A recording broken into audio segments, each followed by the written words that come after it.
Отиваш си вкъщи. Отиваш си вкъщи. Аз съм здрава. Аз съм здрава. Аз съм силна. Аз съм силна. Да, речи. Хайде, казлитка моя, отивай си. Наричай. И си отивай у дома, Пускай. защото изневърте се от това детство не много Пускай. казвам. Защото аз искам да дава да хода на гадина. Колко? 9% трябва да сложим. Продължай. И искам да съм здрава. Пускам. Да, ти кажи, аз съм здрава и ти нямаш работа при мен ти. Аз съм здрава и ти нямаш работа при мен. Да, аз съм здрава. Така. И ти стой далеч от мен. И ти стой далече от мен. Аз съм здрава. Аз съм здрава. И ти си далеч някъде на друго място. А сега какво да казвам? Каквото решиш, пак наричай нещо на кашличката. Кашличка моя, отиваш си от дома. Пускам. Пускай. Каквото си искам. Каквото си искаш да наричай на кашличката.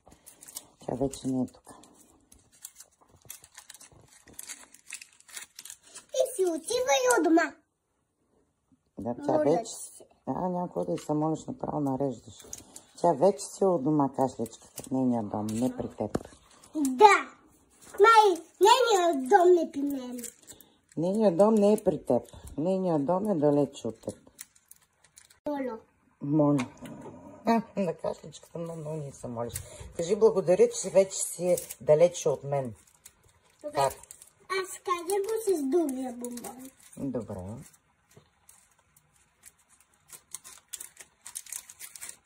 Какво това се да казвам? Благодаря, че си вече далече от мен. Благодаря ти, че вече си далече от мен. Сега какво да казвам? Ами нещо наричи. Наричай, каквото се сетиш, ще да кажеш. Сратих се. Отиваш от дома, моля ти се, вече си изгонена от мен. Да.